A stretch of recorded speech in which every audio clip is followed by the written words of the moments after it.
We'll cover 3 chapters this week, chapters 8, 15, and 16. In chapter 8, we'll talk about the organizational plan. In chapter 15, we'll talk about product development. And in chapter 16, we'll talk about pricing and credit. So let's get into these. This is our lecture on chapter 8. I just wanted to make a comment here too. This begins our second very heavy week of work, our unit 6. And we'll be covering 3 chapters this week, chapters 8, 15, and 16. So let's get started with chapter 8. Chapter 8 is the chapter that discusses the various types of organizations that we can have with our businesses. I guess the first thing that we always need to think about is the management team for our businesses. Most investors and most venture capitalists will tell you that the most important thing they look for in a new business startup or in a business that's needing investment is the quality of the management team, and does it really work well with the company. And so let's look just a little bit at some of the characteristics of a strong management team. And it's easy to talk about some of these things, but in some cases very, very difficult to do. And a lot of times in the companies that you see publicized a lot, particularly the small, very successful companies, you'll see what's characterized as kind of an off the beaten path or an eccentric type of management or management team. If you look very closely, the basic principles are still there, even in the seemingly eccentric type management setup. So let's look at a couple of these. A management team, a strong management team, is characterized by leaders or groups in that management team who can secure the resources that a business needs to succeed. And that normally involves recruiting investors, giving investors the confidence that they need to be able to trust an investment in their company. And that's always a real characteristic of a strong entrepreneurial management team. Another characteristic of a strong team is that there's, generally speaking, a broad diversity of talent. What we mean by that is that we have experiences and training from different backgrounds that come together and build on the synergism of those backgrounds. And synergism, as you know, is where the sum of the parts is greater than the parts. And it's kind of a magical thing, but it does really occur. Synergism is an amazing thing with a strong management team, and it really does work well. The other characteristic of a strong management team is that it'll have the required experience and education base for the market and the services and the products that the company is trying to develop and sell. Those always come together well. Every successful company I've ever looked at, if you look carefully at the management team, particularly the founding management team, you'll see a really well stitched together set of education and experience backgrounds that cause everything to work really well for the company. So the key is achieving a balance of skills and competencies, and designing an internal management structure that defines clearly what relationships and responsibilities are. A couple of points here that the authors like to make, and I think these are valid points. Sometimes some outside counsel or outside professional support can help in forming a good management team. And an active board of directors or an advisory council in the case of a non-corporate type structure can really help a lot in creating that outside viewpoint or the unbiased outside opinion on what's going on within the company that sometimes the management team will not see.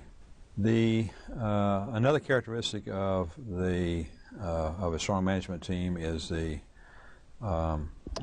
expanding of social networks. What we mean by that is being able to access resources, be able to tap into a market network that allows you to, with your company, to gain legitimacy very, very quickly or very early on.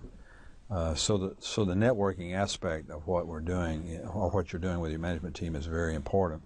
And if you look at strong management teams, that's a real characteristic of them. And that also ties back to the education and experience background with your management team, because you're bringing to your team a whole set of different networks that you need to put together in order to be able to reach out into those networks, into that marketplace, and get legitimacy as quickly as you can.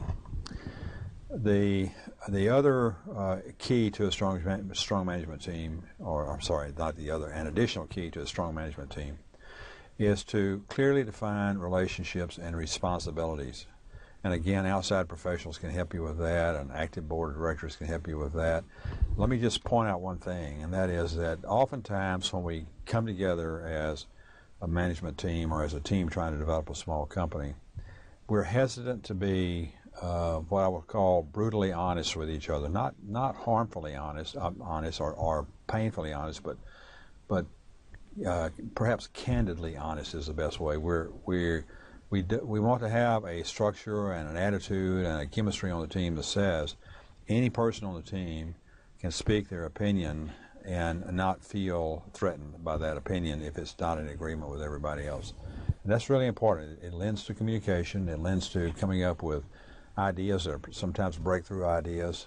It's a very important characteristic to have in your management team. Now let's look a little bit at the legal forms of small businesses, or any businesses really.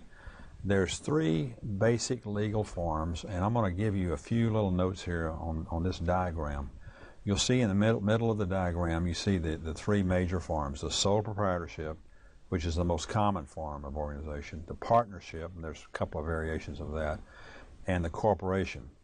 And you see there's about 5 different variations that are listed there with the corporation. Let me just point out one thing. In the middle of those 5 on the corporation, you'll see something called limited liability company. That's an LLC. That is not a corporation. It is really, most of the time, it will be structured as a partnership, but it operates under the liability and the laws that are similar to a corporation, and that's why it's listed here. So from a terminology standpoint, an LLC is a company. It is not a corporation. And so oftentimes people will translate LLC to limited liability corporation. That is really an incorrect terminology. A corporation is limited liability by its definition. A limited liability company is a company that's been specifically set up legally to allow an operation or investor or person to have a company that has with it the characteristic liability limitations of a corporation. So just take note of that. There's a lot of things in here for us to talk about. We're going to go tearing off into them and look at the advantages and disadvantages of each of these. Well, the most common form of business or small business is sole proprietorship.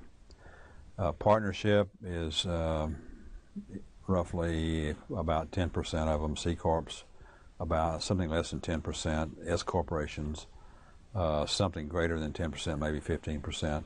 By far, roughly 70% of small businesses are sole proprietorships. So we're going to spend some time now talking about sole proprietorships and what's the deal with them. Sole proprietorships are characteristically owned by one person, and that one person bears all the liability for that company, for the enterprise. So what are the advantages of it? Well, you see this list right here. Let me just point out a couple of them. It's very, very easy to set up. It's really cheap to set up. The owner of the sole proprietorship receives all of the profits. He also, or she, has to deal with all the losses when they occur. The owner holds title to all of the assets. The ownership of the company can be easily transferred, sold, or whatever. It doesn't require a filing fee, although you do have to register them from a standpoint of registering with the state, so that they have a record of your existence and allows you to file for taxes. You have a complete freedom to operate. You have no interference from stockholders or boards or investors or anything like that. So those are the advantages. Easy to set up, cheap to set up, and a fairly simple revenue and tax structure for it. On the downside, the disadvantages are that the sole proprietorship causes the owner to bear all of the business risk and all of the liabilities of that company. So if your company, if it's a sole proprietorship, gets a lawsuit, you by definition are going to be liable in that lawsuit. And we'll talk more about lawsuits here in just a moment, but with a sole proprietorship, it's automatic that you're going to be included in the lawsuit simply because, or in the litigation, simply because you're the owner. So you have unlimited personal liability for the business. You receive no tax benefits. All of the revenues go straight through to you and is taxed as personal income. If you die, the death or incapacity of the owner means that the company ceased to exist at that point in time. It terminates. Your liability or the capital investment is limited to your personal capital. And all of the income is taxed as personal income. So there's no separation of income tax percentages or laws or anything like that. It's all taxed as personal income. So the disadvantages of a sole proprietorship can be pretty threatening. You just need to be aware of it. It's easy to set up, easy to operate. The majority of small businesses are sole proprietorships, but they carry with them sometimes huge liability issues that you have to be aware of. On the partnership, you'll see, when we get through here, you'll see a couple of types of partnerships emerge. But let's look at what it really is. A partnership is a legal entity that's formed by two or more co-owners or partners to carry on a business for profit. And there's very limited qualifications on the partners. The only real qualifications, you have to be of legal age to contract. You'd desire, in addition to that a partner be honest, healthy, capable, compatible, good-looking, lots of hair, photogenic. All those things go in there, but they're not requirements. The only requirement is you got to be of legal age to contract. So as you think about forming a partnership, you got to think about what are some of the key questions I need to really to address here before I sign on the dotted line. Well, one of them is obviously you've got to ultimately concern yourself with the compatibility of the partners involved. It could be two, it could be more than two. I mean, it's up to you however many partners you want to create into a partnership. You have to make sure you understand what is our business concept, how are we going to structure ownership. Partnership by its nature does not have to be equally shared. It can be weighted by whatever agreement you come to. Why do we really need who we have here? Do we need me? Do we need my other partners? How do our lifestyles differ? What will we be compatible about, what not? What are our personality traits that's going to drive us crazy? All of those things you have to address openly and honestly before you jump into a partnership. You want to choose your partners carefully. You want to be very, very cautious about partnerships with family and friends. I guess the thing you have to recognize there is that sometimes a partnership or a business relationship can break up a very important friend or family relationship. If you can test drive it, in other words, try it for a little while before you actually create the partnership, that's even better. You have to make sure that all partners have a combined vision, a unified vision for the business. And my advice, and this author's advice, which I think is very good, is prepare for the worst. What that means is set up your structure, set up all of your agreements such that if the worst thing happens, you'll have it addressed ahead of time. Everybody knows how it's going to be handled. Well, here's a kind of a simple little chart that shows the advantages and disadvantages of partnerships. You can see the advantages there on the left, sharing the workload, sharing emotional burden. You get advantages of talent there that you might not otherwise have advantage with or be able to afford, because you assume that your partners are equally talented as you are, perhaps more so. You kind of share in the financial burden, and there's generally a special companionship that goes with a successful partnership. I've seen partnerships that work very well. I've seen partnerships that don't work well at all. Some of the disadvantages are the interpersonal conflicts that eventually will arise. Where the conflicts really pop up is when there's stress on the company. You're losing money, you haven't been able to get the product developed, you haven't been able to achieve the sales you wanted. I can tick off everything on the list there. when those stresses occur, which they always occur with every business, it's when the likelihood for personal conflicts to arise is highest. So you have to decide ahead of time, in the toughest times, is this the partner that I want in the boat with me, or am I the partner he wants in the boat with him? And so you have to think about that a lot, because you're going to always have those pressures that's going to cause your fallacies and your partner's fallacies and their characteristics that you don't like to really become amplified. So try to make sure that you have evaluated and solved the dissatisfaction with a partner issue ahead of time. Another issue, disadvantage that can occur is when you have a group of partners that work well together, but there's no clear leader or clear leadership pattern that's defined. And that's something you've got to also worry about. You have to worry about dilution of equity along the way, bringing in other partners. Is that going to mess up the partnership arrangement? Anytime you bring in additional partners, you're going to dilute the partnership equity, and so deciding on what that formula will be will end up being very important, and you need to address that ahead of time in the partnership agreement. There's always a frustration in a partnership of not being able to decide on your own what you want to do. There's always partners involved, and you always have to take into account those partners' opinions and feelings about whatever issue you're dealing with. So let's look at the key thing here. The key thing in a partnership is the agreement itself. That's the document that states explicitly the rights and duties of partners in a partnership.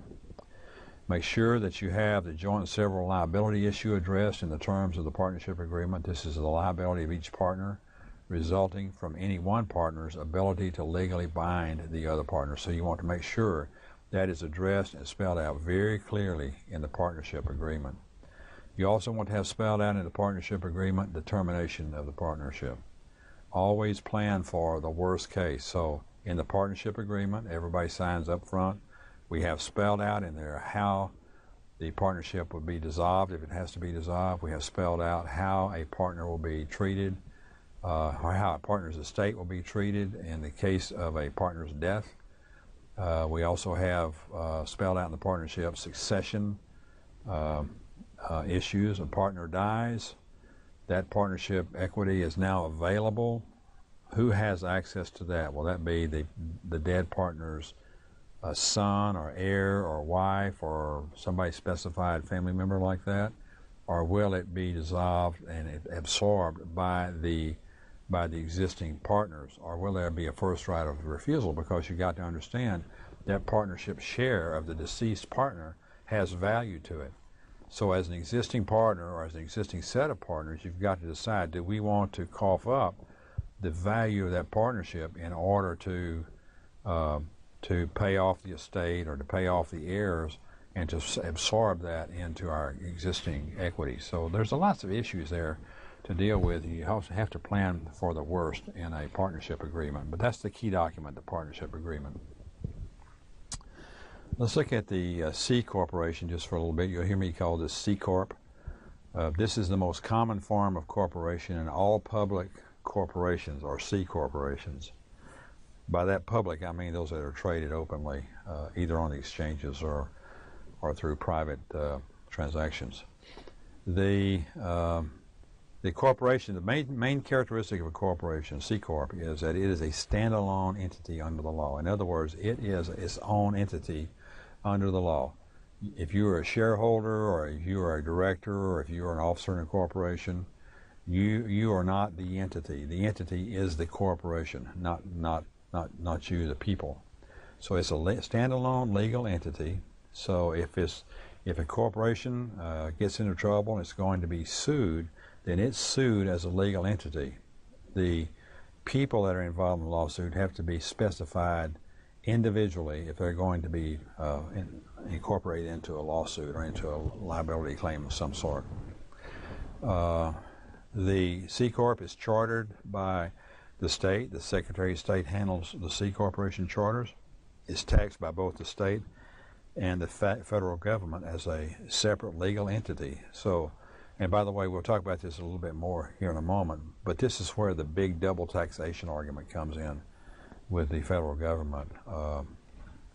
Basically what happens is that a C corporation gets taxed, and then after it's taxed, then profits that are distributed in the form of dividends to shareholders is also taxed again. So that money that goes to shareholders is taxed a second time, and sometimes if you kind of build the case backwards, you'll see that original profit percentage that went to the shareholders taxed at a rate of 60-70%, depending upon what the shareholders' tax rate is. So it's from my standpoint, at least my opinion is, that's an unfair proposition. The government should take care of that. The important document for the C Corp is the Articles of Incorporation. Now, the corporate charter comes from the state. So the process here is that you create an Articles of Incorporation, you sign that, and then you send that to the Secretary of State with an application to charter your corporation. Secretary of State then, or the state, will award you a charter, and your C Corp is then formed, and you're ready to do business in accordance with your Articles of Incorporation. And here you see the typical contents of the Articles of Incorporation.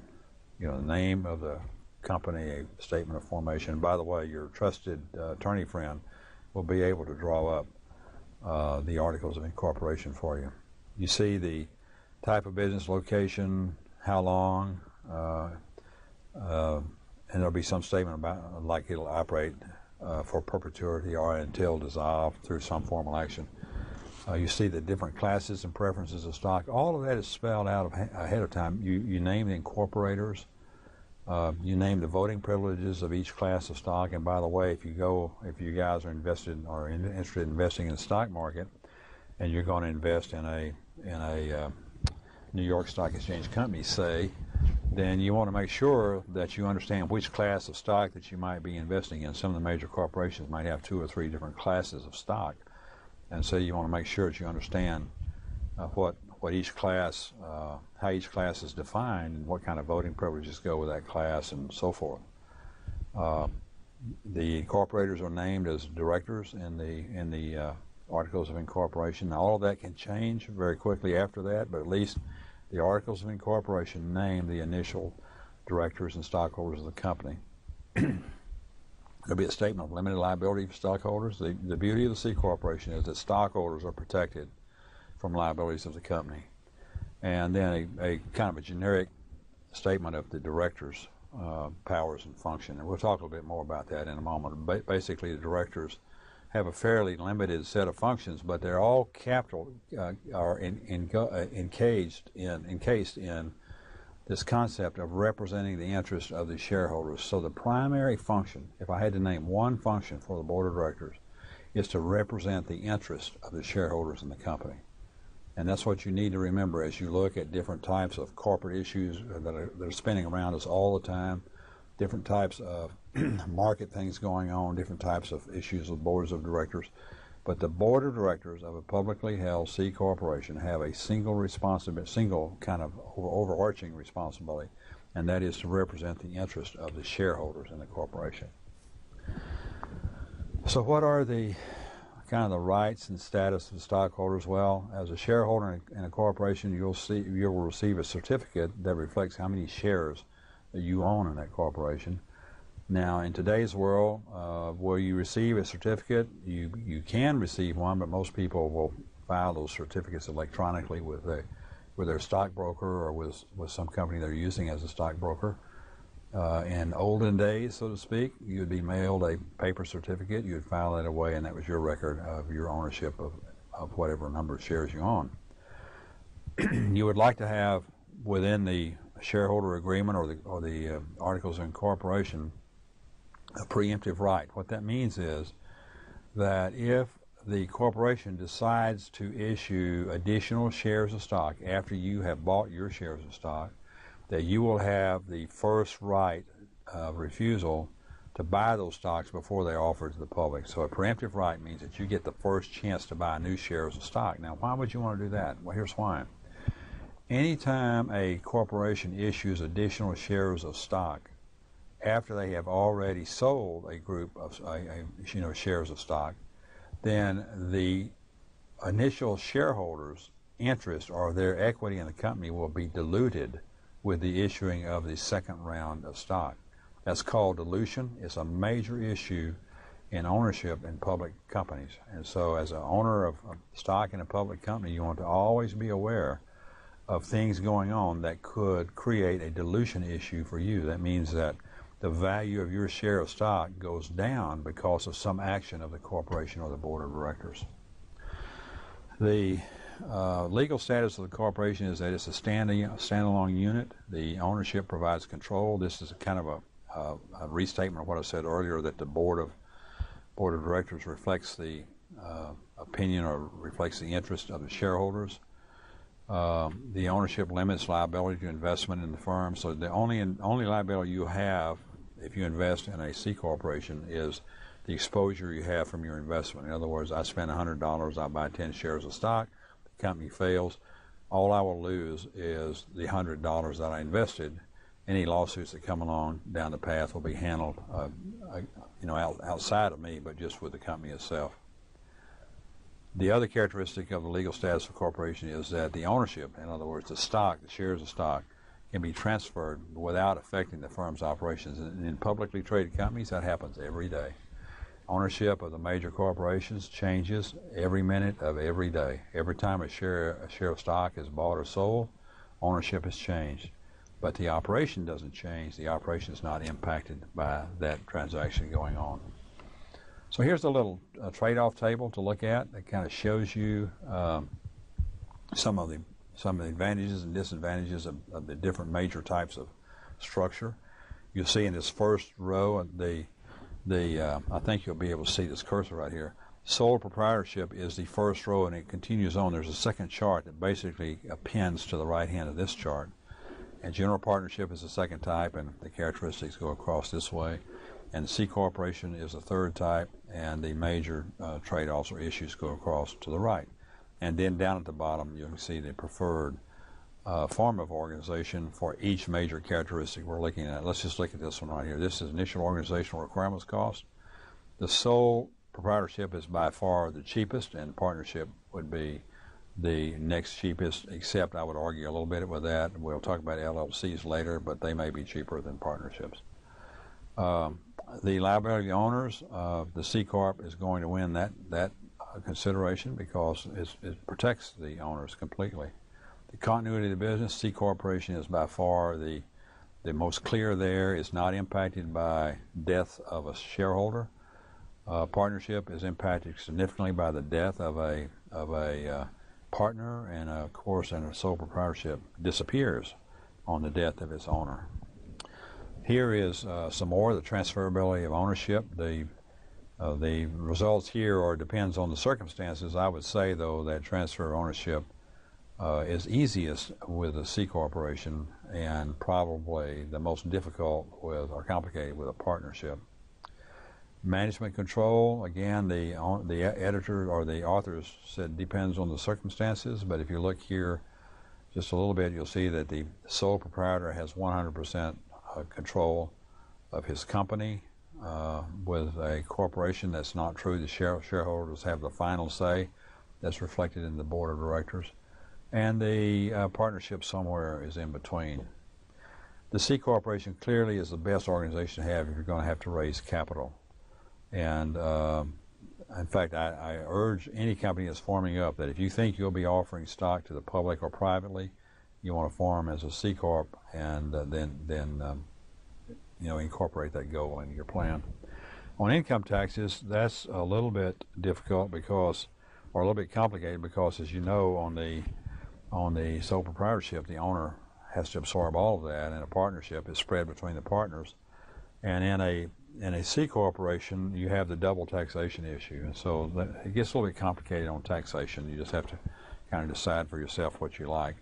Now, what I haven't said here is that once we kind of dig down into these type of structures, you're going to hear me say that the form of the structure that I like best for small companies is the LLC, and that's probably the most popular form of structure right now. Now, why do I say that? Because the LLC, because most companies are not going to be publicly traded. Most small companies, when they form up, will not be publicly traded. And so an LLC is a cheap, it's a quick, it's an efficient way to set up, and you protect yourself as an owner with liability protection of a corporation. So that's why the LLC is so popular right now. On federal income tax for the sole proprietorship, we've already talked about that. The self-employed persons, the sole proprietorship, the proprietor and the owner in the sole proprietorship pays all the taxes as though they were personal income. In a partnership, the income is allocated to the partners based upon their interest or their ownership in the partnership, and then that's all taxed as personal income. And on a corporation, it's a separate entity. It pays a tax. It pays taxes as an entity, and then any income from the corporation that's distributed to shareholders is also taxed again as personal income. The old double taxation issue. On liability of owners, there's a couple of concepts to think about, or current kind of legal principles. One of them is piercing the corporate veil. This is a situation where if a corporation is formed or incorporated, a company is incorporated, with the intent of violating the law from the very beginning, then that liability wall that's created by the law goes away. In other words, you pierce the corporate veil, and now the founders or the owners of a corporation can be held liable as well. Under the agency principle, an employer is liable for the actions of an employee while on company business. And so you want to set up your corporation and set up your LLC so that in the case of the agency principle kicking in, you protect the personal assets of the owners or the officers in a corporation. So that's kind of the agency principle. I will also toss in here just another comment, and that is that if you become involved in a board for another company, then you want to make sure that that company is providing you what's called officers and directors, or directors and officers D&O insurance. What that means is that in typical suits, litigation that occurs for corporations and companies, not only will the corporation be filed on, but each of the principals, both the officers and the board, will sometimes be named in a lawsuit specifically. And so you want to have D&O insurance that says if your corporation is sued for any reason, then this insurance will protect you in that lawsuit and cover you up to a certain level, and in some cases will even provide you with your legal defense. So it's one of those little things that you just need to be aware of. I personally do not serve on any board or any company board without D&O insurance. Even on public boards, I insist on protection for the board members in the case of litigation. The litigation community now, if you think about it just a little bit, lawyers who are trial lawyers and lawyers in general don't make money unless there's some kind of litigation going on or the threat of litigation going on. And so you should always know that there's a lawsuit waiting for you just around the corner, which, whether it's valid or not, doesn't really make any difference to the legal community.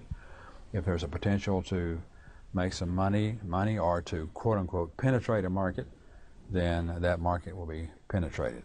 And if you happen to be involved with a public entity or a company that has deep pockets, your probability of being sued is very high. When I was in the corporate world, we had a bucket full of lawsuits going on continually, primarily because lawyers perceived us as having deep pockets, and they could sue and get a settlement quickly and move on, make their money and move on. And so you see, unfortunately, that's the nature of the society or culture we live in.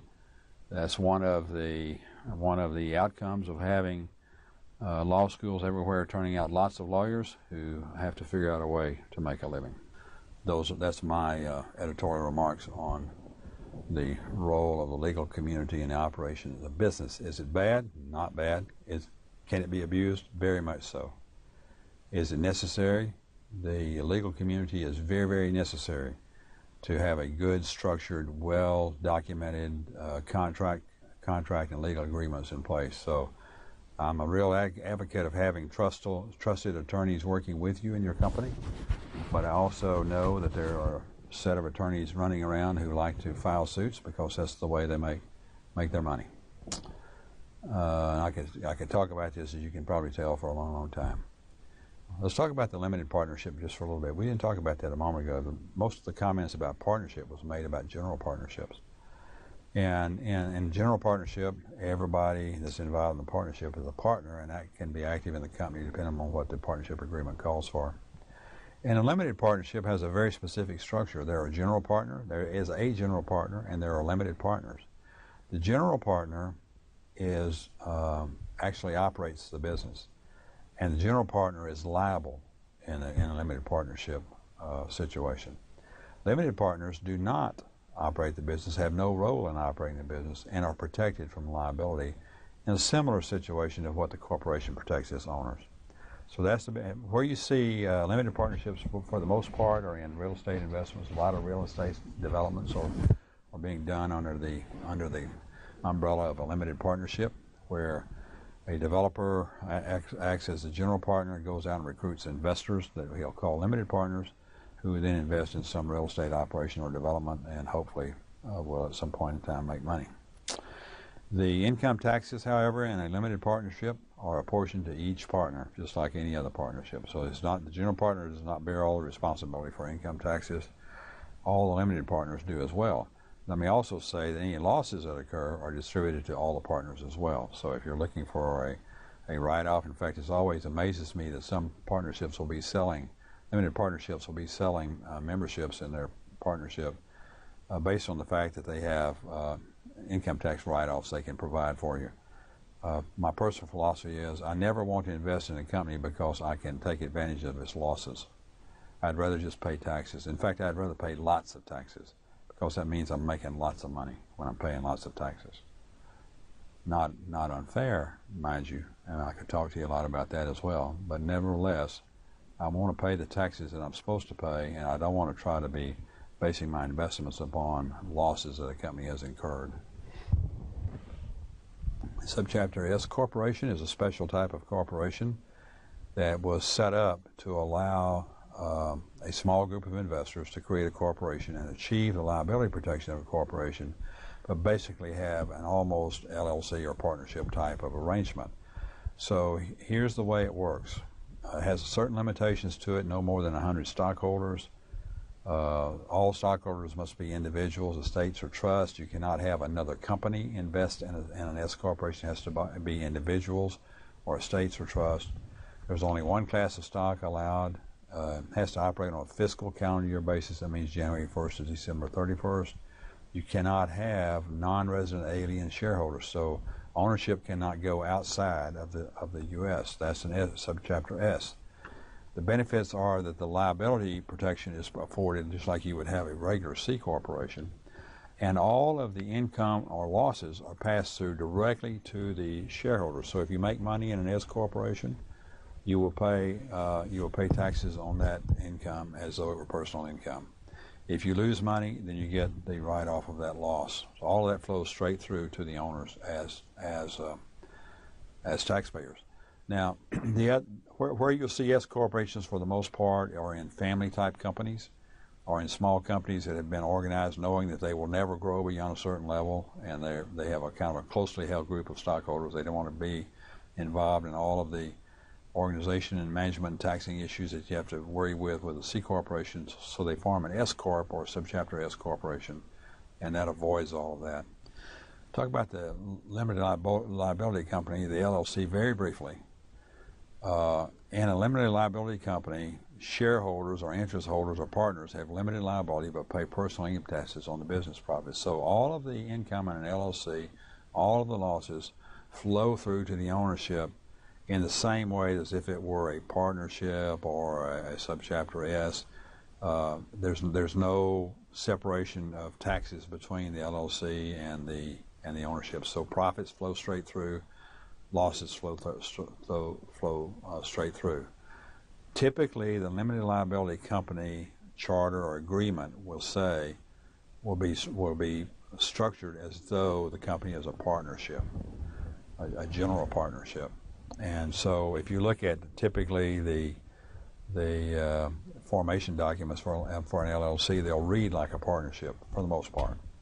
They're real easy to set up. They're very flexible, and there's the tax advantages I've mentioned earlier.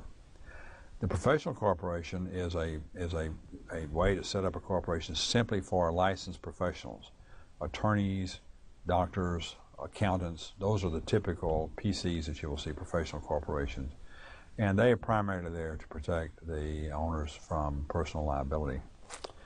The nonprofit corporation, we're seeing more and more of those. That's a company that is set up, they're typically called a 501c3. There's a few other forms that will pop up from time to time, but typically the most common are what we call 501c3 corporations. The 501c3 is the paragraph in the tax code that governs the treatment of nonprofits. And they typically will serve civic, educational, charitable, or religious purposes. You cannot generate profits. But one fine detail here that you need to be aware of, you can generate cash. So a nonprofit corporation can accumulate, at least to a certain extent, cash in their corporation, and they can also pay their officers and directors or whomever their employees very nice salaries. So a nonprofit corporation doesn't mean that you're poor. It just means that you're not declaring a profit and that you're using your money, your cash, for certain civic, educational, charitable, religious purposes, and you may very well be paying your key employees very nice, handsome, six-figure or more salaries. So don't get confused when you start thinking about nonprofit and being poor. Nonprofit corporations can be very successful and can accumulate money to use for whatever their purposes are. Strategic alliances, I like to talk about just for a little bit. Main thing I'll say about strategic alliances, having tried to work these several times in my career, they're very, very difficult to do. Now, in a strategic alliance, what you're doing is you're bringing together two or more companies to achieve a common goal. Typically what that means is we want to, all three of us or both of us or whomever is involved in the alliance want to penetrate a certain market. We want to get a certain product developed into the market that neither of us by ourselves could develop. Some kind of goal like that. And sometimes it'll be a political goal.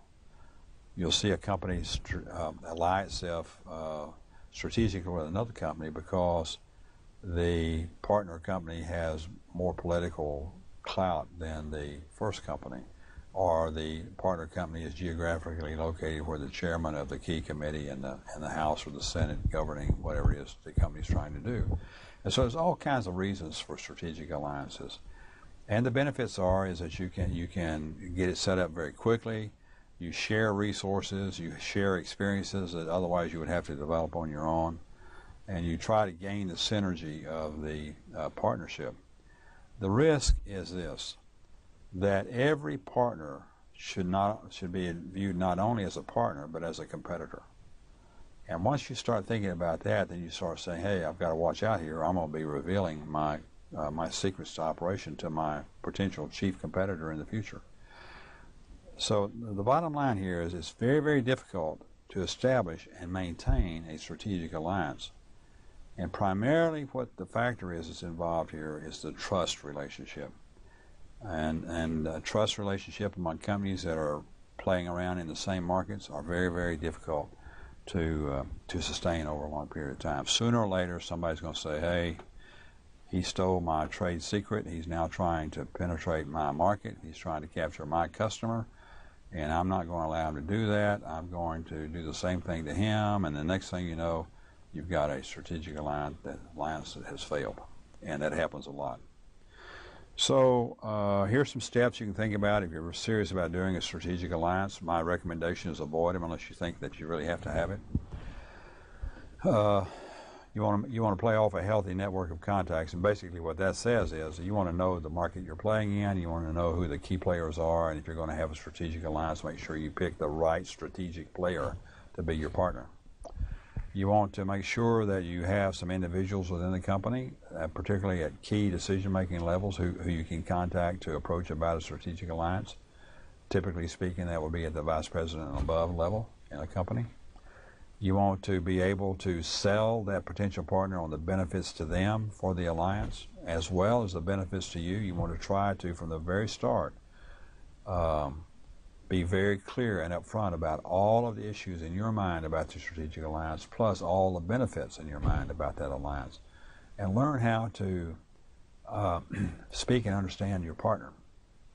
If you've been in business for a while and you know your competitors well, you're going to know most of your competing officers by their name anyway, and you will have at least some background with them, some understanding of them, simply from the times of competition you've had. I used to learn a lot just from the competition that I had in the marketplace.